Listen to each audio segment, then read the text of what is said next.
These lectures are not designed for use as medical references to diagnose, treat, or prevent medical or mental health illnesses or trauma. If you have questions about the diagnosis, treatment, or prevention of a medical condition or mental illness, you should consult your personal physician or other mental health professional.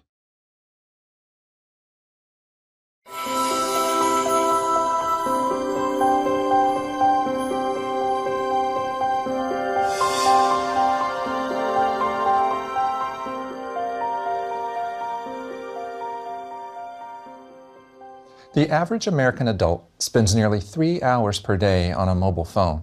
Considering there's only 24 hours in a day, and maybe 16 to 18 waking hours, that number is really quite extraordinary. If you had asked people 10 years ago if they had 3 extra hours per day to spare, they would have laughed. So are we happier? Are we better organized? Maybe more active, more connected? Well, not really. In fact, research tells us that we're more depressed, anxious, and lonely than ever. And the world is a far more polarized and dangerous place. Maybe it's time to reclaim our time. Maybe it's time to go back to basics and refresh our behavioral choices and to remind ourselves of the things that truly matter and to spend our resources, especially our time, accordingly.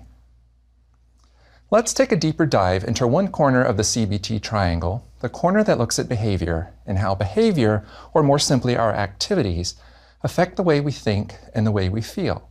Our first foundational skill in this part of our toolbox was being able to differentiate between cognitions, behaviors, and emotions. Once you have a handle on what falls in the behavior category, next up will be the activity records and activity scheduling, which fall under the broader umbrella of what's called behavioral activation. But first, let's look at a few examples of what we mean by behaviors and think about why behavior matters. And keep in mind that some therapies, like behavioral therapy, look only at behaviors, so surely there's something there. Let's just briefly go back to one of our cases and think about the behaviors she engages in when she's stressed. And let me first say that unfortunately, most of us engage in unhealthy behaviors when we're stressed. We sleep less, we pull away from family and friends, we eat more junk food, we drink more alcohol, we're less likely to exercise. All of these are behaviors and mostly maladaptive behaviors. Now, for Miriam, an older woman whose mother recently passed away, she uses a lot of avoidance. She avoids things that remind her of her mom. She worries, really ruminates a lot, which can also be considered a mental behavior. She'd like to walk more and eat better, but she hasn't been able to do that. Instead, she's gotten less active as her mood drops, a common occurrence that reminds us of the links between emotions and behaviors. In fact, there are pretty common behavioral patterns that are paired with emotions and give us a clue as to what needs to be done. For depression, we slow down, we withdraw. We stop calling friends back. We stop doing things that used to bring us joy, and we become less productive at our jobs. It's a negative downward spiral. We feel sad, so we do less, but that makes us more sad, so we do less, and so on and so on. For anxiety, it's about avoidance and engaging in safety behaviors.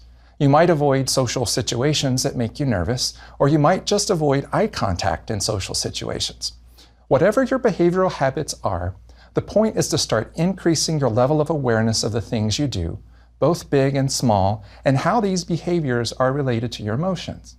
Once you understand that, you can start prescribing some behavioral changes. But let's first take a look at why we do the things we do, even if we know it isn't good for us. How many times have you eaten too much? Or maybe just eaten the wrong foods? How many times have you skipped the gym? Had one too many drinks? Maybe you didn't get enough sleep? Or procrastinated.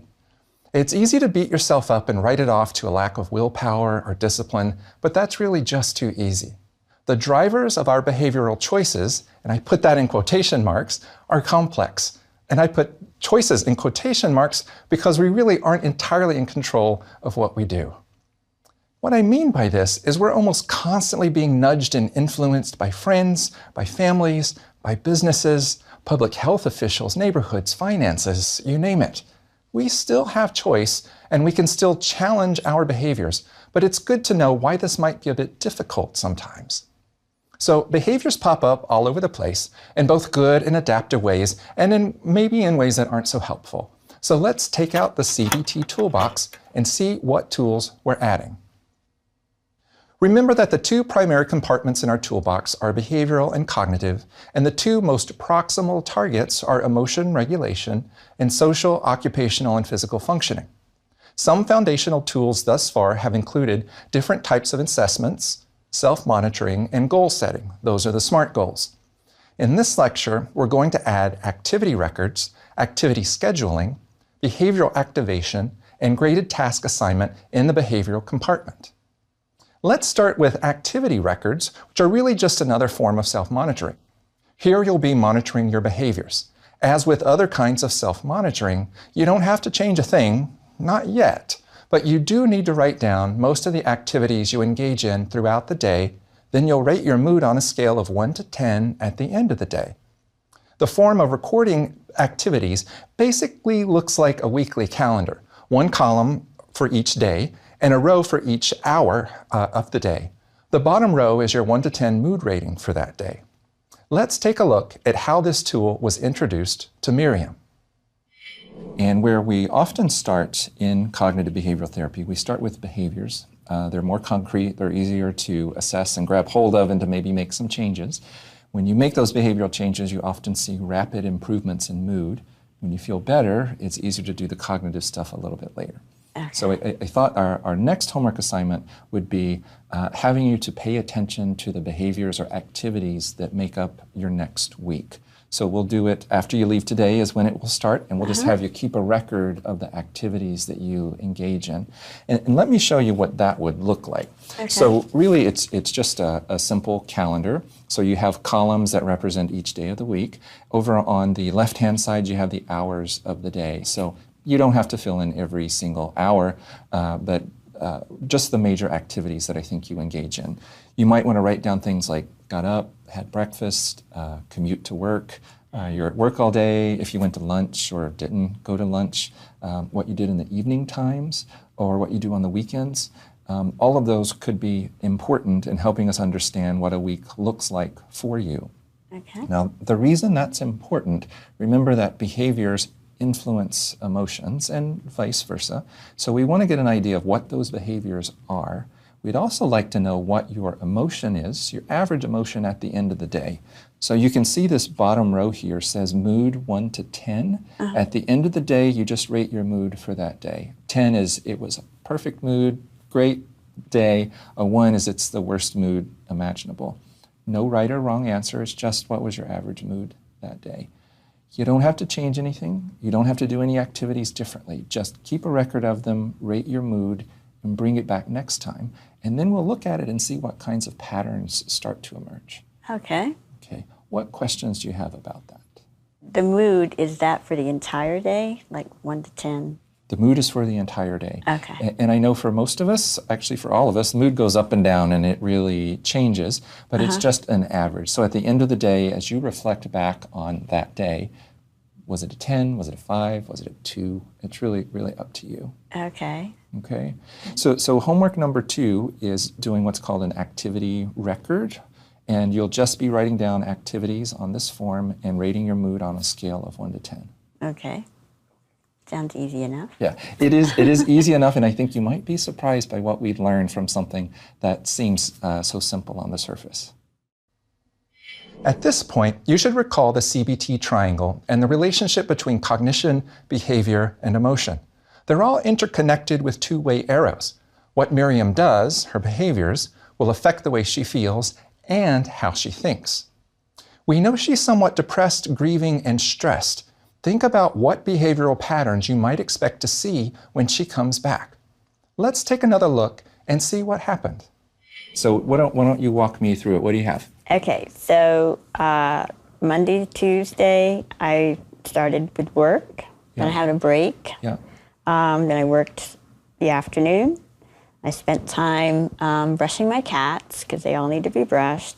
I had dinner alone, and then I went to bed.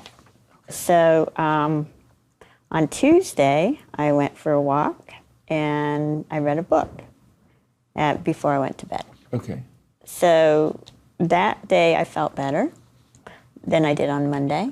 My mood was better. Okay, and did you rate your mood on a scale of 1 to 10 at the end of each day? Yeah, on Monday it was a 2. Okay, so that's pretty low. That's kind of low. Not the worst, but that's pretty low. Okay. Yeah, on Tuesday it was a 6. All right. But that was better. Okay. And walking is good. Okay. It kind of helps. And on Wednesday, I did the same things during the day, but I went to church at night, and that brought my mood up a lot. Okay. To a 6. Okay. And then on Thursday, I did the same thing as I did on Monday and Tuesday. I went home early and went to bed. So that was a 2. Okay. Now, one of the ways that you can sort of quickly draw some insights from an exercise like this is you can scan the numbers for your mood at the bottom of the sheet and take the highest day or two and the lowest day or two and see if there are any notable differences in what made a good day good and what made a bad day bad. And I think you've told us already, right? So those 2s, looks like you did work and did what you had to do and then came home, didn't have contacts with other people and kind of ate alone and went to bed. Didn't feel very well. Right, didn't feel very well those And the days. days where you were a 6, so you said you went for a walk and you read a book and you went to church. And we had a potluck. And you had a potluck. With friends. Okay, so you were eating with other people. Right. So one of the things we want to listen for and to remember are what are the activities that are most potent for you in raising your mood.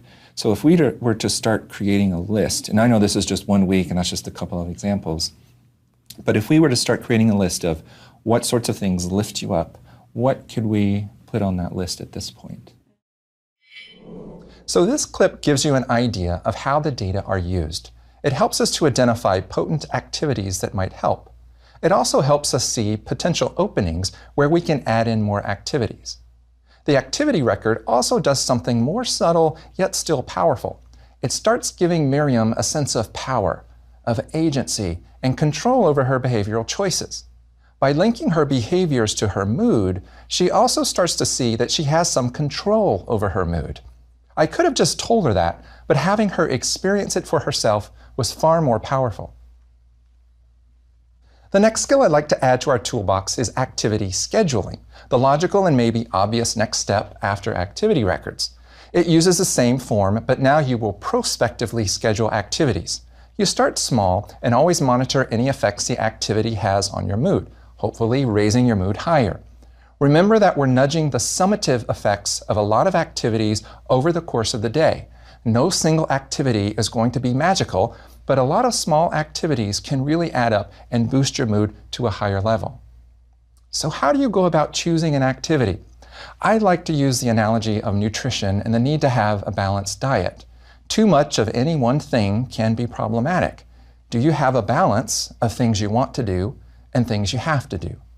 Do you have activities that give you a sense of accomplishment? Do you have social activities, solitary activities, activities that require energy, activities that recharge you?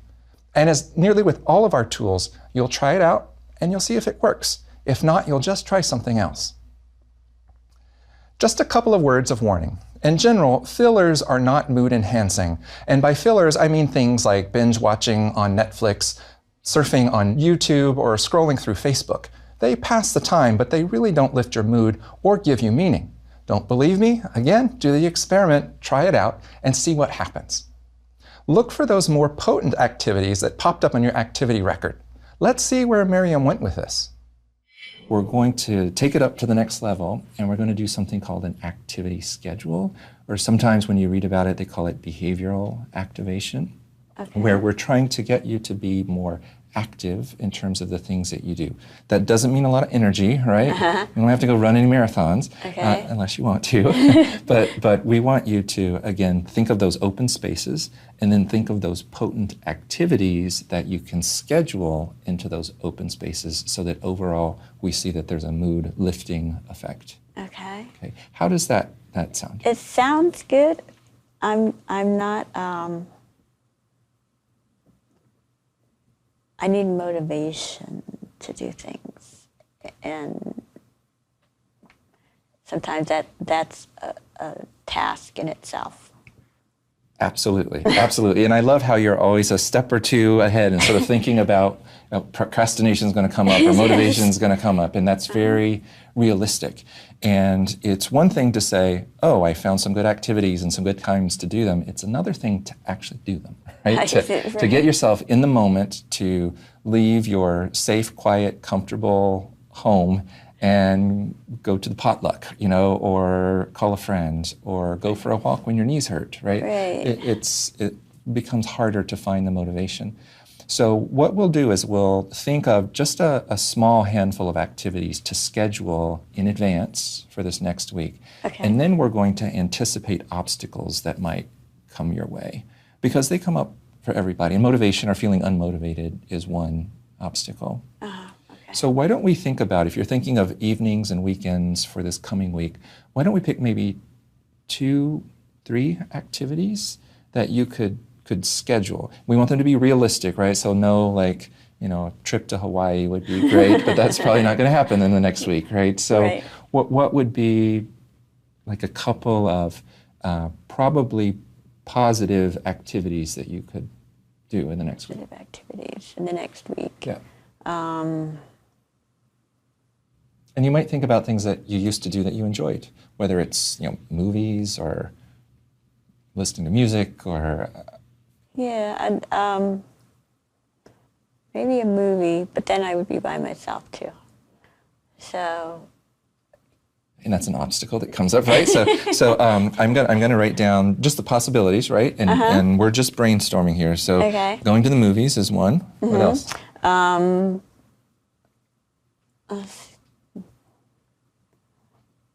Going to, we have a meeting at church on Wednesdays every week. Okay. So Wednesday meeting at church. And is that the potluck? Is that every week too? Yes. Or, okay. So you get a couple of events there, 2 for 1. Yeah. Yes. Okay. But what else? Going to the library. Library. Yeah. All right. Mentioned you like to read. I do. Yeah. Anything else? Mentioned walking this past week was. Yeah, I did. It depending on the weather with my arthritis, it's not so good sometimes. Okay. But a little walking. Okay. So I'll put walking, but it's again those obstacles. In your physical health or physical ability is one potential obstacle. So it's always good to have, I think, a backup plan. So if you have scheduled to take a walk, but it's rainy and your arthritis is flaring up, then reading a book is a good plan B. Yes. If plan A doesn't work out. Right. Okay. So we have movie, the Wednesday church potluck, going to the library, and walking. Okay. And what we'll do is we'll take out a blank schedule for this next week, and we'll have you decide what are likely days and likely times that you'll be able to do that. Miriam seems on board, but she's also worried about whether or not she can do it. Her confidence is a bit shaky. At this point, I'd remind her that there's no one right way to do this, and that every step is a step forward, even if she feels like she made a mistake or somehow failed. It's all grist for the mill. Although Amanda's goals are different, we also started with some behavioral activation in order to give her some immediate mood relief, but also to give her a success or mastery experience. Let's pick up after she returns from doing her behavioral homework. So I tried. There were a couple days where it didn't really go the way that I had scheduled it, but I did try. Okay. And remember, that's the most important part, is getting out there in the world and giving it your best shot. And most times it doesn't go perfectly, but that's okay, because we can learn from things even if they don't turn out the way we wanted them to. So it looks like you've filled in lots of activities there, and you were rating your mood at the end of each day. Were you able to do that part too? Yeah. Okay, good. So let's just start up maybe the first day you have there. What was the activity you were supposed to do? So I was supposed to prepare dinner that evening. Okay. I was able to do that. All right. I felt pretty good after. Okay. And I know one of your goals was to eat healthier food. So was it a healthy dinner? Yeah, Okay. yeah. So Okay. it was nice stir-fry dish. Okay. That was pretty good. It was pretty good. Was it hard to get started, or was it not too bad? It wasn't too bad. I mean, I kind of was a little hungry All right, that helps. when I started That it, helps. so that kind of helped motivate me to kind of go ahead and complete the task Yeah. because, well, I mean, if you're hungry, you're gonna want to eat. So, so it wasn't hard to get motivated to do that one. Okay. Okay. And what was your mood at the end of the day on that 1 to 10 scale? I would say it's probably like a 6. About a 6. Yeah. Okay. So we're in the positive range, Yeah, right? And there's yeah. room to go, but, Right. but a 6. Okay. How about the next day? So the next day, I had planned to go see an exhibit at a museum, and I didn't go. Okay. It was really, the weather was bad. I mean, it was raining, and it was probably a good day to be inside at a museum, but I just couldn't motivate myself to get out of the house to go. Okay. So yeah, I didn't really do And that. what did you do instead? Basically just kind of lounged around the house. I mean, I know I kind of fell asleep at some point in the afternoon, but not much. I just kind of vegged out in front of the TV. Yeah. And what was your mood on that day? I rated myself about a 2 that day. Okay, so that was much lower than the next day. Yeah. And let's again let's use it as a learning opportunity to figure out what happened. So you had plans to go to the museum. The weather wasn't cooperating, but sounds like there was some other issue that was happening. What was, as you were at home and you're thinking, I should go? What was going through your mind then? I just felt really tired and just, I wasn't sick, but I didn't feel well, you know what I mean? I didn't really feel good. And so I just didn't really feel motivated to do much of anything that day. I just kind of just didn't really feel 100%. I mean, I felt more like 40% that day. Okay. And so it sounds like you weren't feeling particularly motivated and you were kind of blah. Yeah. And sometimes that's energy, sometimes mood, sometimes all of the above. Okay, all right. Any worries or fears or other thoughts in your head, or was it more of a motivation thing? I think it was mostly motivation, but then part of it was kind of like, going into the museum and being around all of, being around the exhibit and around the artifacts kind of reminded me of, being in school and learning about history and being really excited about all of that, and then just not really being able to do anything with all of that information. You know what I mean? It just kind of felt like, why go to the museum, and learn more about a topic that you already know a whole lot about anyway, and you're not really doing anything with that information. Okay. So here we start to see some of the difficulties that emerge. The obstacles, low motivation, bad weather, she wasn't feeling 100%, and events that were triggering specific issues, like being in a museum reminding her of being in school and not having a job. I think this clip also highlights the importance of planning for setbacks and keeping record of what goes wrong and why. Remember that this wasn't a failure, it was an opportunity to learn and adjust and get better. Let's explore more about what obstacles she encountered. Across those days, and I know you have a couple more days, but I think it's worth talking about some obstacles that came up. And it sounds like with the museum, with calling your friend too, that it was those thoughts that came up just prior to the event that knocked you off the rails, it sounds like. Yeah. So let's talk about those kinds of thoughts and what you can do about them. Sometimes it's practical concerns like, do I have transportation or money or time? But I didn't hear those from you. It was more about, am I going to enjoy it? Is it going to make me feel worse? Does she really want to hear from me? So it's predicting the outcome before you've actually done the activity. right? The call's not going to go well, the museum's not going to be fun, I'm going to feel worse afterwards. So it's something that we do all the time. It's called pleasure predicting, right? So we imagine what it will be like if we're at that event. We imagine what we'll feel like afterwards. And it's our imagination. It may be true, may not be true. But the most important thing, and we'll come back to this again and again and again, we're going to have ideas, we're going to make predictions, but let's test them out. So before the museum, if you think, it's not going to be that great and it's going to make me feel worse, so go ahead and make that prediction. Actually write it down, like on a scale of 1 to 10, how much am I going to enjoy this museum? You might say -1, or a 1 or a 2 or something really low. Go and do it then, because you're testing out a hypothesis, right? You're testing out an idea. Then rate it again after you've done it. Say, well, now that I've done it, how much have I enjoyed it? Right.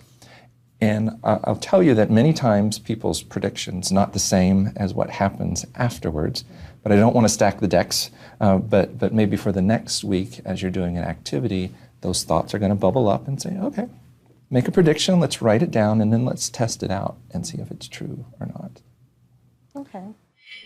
Here we saw how cognitions, predictions about not enjoying something, can interfere with motivation and behaviors. The strategy is to then add in something called pleasure predicting. Go ahead and make your negative prediction, but then go out and test it. Here you're really doing a simple behavioral experiment. It's fine to be a skeptic, but you do have to test things out. Schedule the activity, rate how much you imagine you'll enjoy it on a scale of 1 to 10, do the activity, then re-rate it. The tools we have added thus far, activity records and activity scheduling, with or without pleasure predicting, fall under the broader umbrella of a treatment called behavioral activation. Although it sounds simple, there are quite a few subtle skills, and it can be quite powerful. All of the techniques of behavioral activation are used in the service of the fundamental goal of increasing activation and engagement with life. To accomplish this, it also focuses on processes that might get in the way, such as avoidance behaviors or low motivation. Even the traditional model of cognitive therapy for depression, which focuses on cognitions, specifies that treatment should begin with behavioral activation. It tends to require less cognitive concentration and will provide an almost immediate mood boost and a sense of empowerment. This makes doing the cognitive work later much easier. If you'd like to learn more about behavioral activation, Chris Martel has written one of the definitive how-to guides. Let's add one last behavioral tool by looking at one less behavioral activation skill called graded task assignment. Graded task assignment is especially good for tasks often skipped or postponed, like cleaning out the garage, applying for jobs. A clue that you might need to use it is if an activity keeps getting postponed again and again, or you simply feel overwhelmed by the size or requirements of the task at hand. Although there are key thoughts and emotions linked to doing the task, the key part of graded task assignment is breaking the task into small, concrete steps. Does walking 10,000 steps per day seem too overwhelming? Break it down into smaller steps. Pun intended. First, you might just find your walking shoes and set them by the door. Success. Next, you might figure out what kind of step counter you're going to use and figure out your baseline. A success. And so on and so on. By breaking the task into smaller steps, you set yourself up for a lot of small successes and move yourself closer to achieving your goal and feeling more motivated. Let's end today by looking at a few key behavioral suggestions, really activity suggestions, that you might want to test out. If you're looking for particularly potent activities to generate more positive emotions, try these out. Do something good for another person. This taps into our sense of altruism and the mood-boosting effects that it generally has. Small things can matter too. Try spending a day appreciating all that you see and do. There's a version of this called appreciative inquiry. What are all the positive things to notice in your environment? Here we're using selective attention in a positive way. Try adding in a physical activity or exercise. It doesn't have to be big, doesn't have to be strenuous, but sometimes just getting our bodies moving can have a mood-boosting effect. Try regular meditation, prayer, or other somatic quieting activities that we'll learn about in the next lecture. Try learning something new every day, even if it's something small. From a course, from a lecture, from a friend, from anything. I hope you'll join us for our next lecture where we'll step up our game and add in some more advanced behavioral skills. Thank you.